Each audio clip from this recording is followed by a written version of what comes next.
అందరికీ నమస్కారం. మన ఛానల్‌కి స్వాగతం. గ్యాస్ సిలిండర్ల బుకింగ్‌పై మనకి ఏప్రిల్ 1 నుంచి కొత్త రూల్స్ రావడమే జరిగింది. ప్రతి ఒక్కరూ గమనించగలరు. ఇక నుంచి ఇలాగే తీసుకోండి అనే ఒక తాజా సమాచారం గురించి పూర్తి వివరాలు చూద్దాము. మన ఛానల్‌ని కొత్తగా చూస్తున్న వారు ఖచ్చితంగా సబ్స్క్రైబ్ చేసుకోండి ఫ్రెండ్స్. చాలామంది సబ్స్క్రైబ్ చేసుకోకుండానే వీడియో చూస్తున్నారు. అలాగే మీకు వీడియో నచ్చితే తప్పకుండా లైక్ చేయండి. లైక్ చేయడం వల్ల ఇటువంటి ఇంపార్టెంట్ న్యూస్ మరింత మందికి చేరుతుంది. ముఖ్యంగా వీడియోని హైప్ చేయడం అయితే మర్చిపోతున్నారు. ప్రతి ఒక్కరు ఈ వీడియోని హైప్ చేయండి ఫ్రెండ్స్. ఇక్కడ చూస్తూ ఉన్నాం. ఎల్పీజీ గ్యాస్ సిలిండర్కి సంబంధించి ఇప్పుడే ఒక సంచలన బ్రేకింగ్ న్యూస్ రావడమే జరిగింది.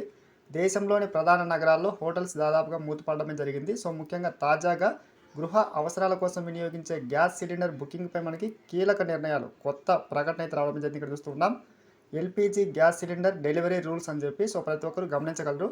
ముఖ్యంగా యుద్ధం కారణంగా మనకి ఈ యొక్క ఎల్పీజీ గ్యాస్ సిలిండర్ల మనకి ఈ బుకింగ్కి సంబంధించి ముఖ్యంగా మనకి చేరవేయడంలో మనకి జాప్యం అయితే జరుగుతుంది. ఇక్కడ చూస్తున్నాం ముఖ్యంగా ఢిల్లీ, ముంబై, బెంగళూరు, చెన్నై, హైదరాబాద్ వంటి నగరాల్లో మనకి హోటల్స్ బంద్ కావడమే జరిగింది. ఇక్కడ చూడొచ్చు.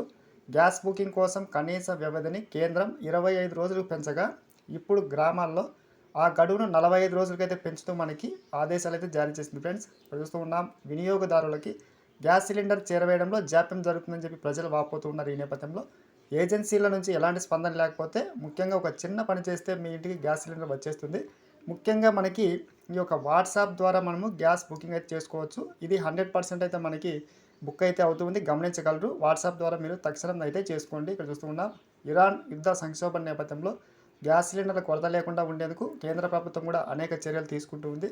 ముఖ్యంగా ఇక నుంచి మన దేశంలో ఎటువంటి సమస్యలు లేకుండా, ముఖ్యంగా ఎల్పీజీ గ్యాస్ సిలిండర్కి సంబంధించి ఎటువంటి సమస్యలు లేకుండా వినియోగదారుల అందరికీ అందించేందుకు అనేక నిర్ణయాలు ప్రకటించడమే జరిగింది. అక్కడ చూస్తూ ఉన్నాం ఇక్కడ నుంచి గ్యాస్ ఇక్కట్లు లేకుండా మనకి ప్రభుత్వం చర్యలు తీసుకుంది. గమనించండి. సబ్స్క్రైబ్ చేసుకోండి, లైక్ చేయండి. Thanks for watching.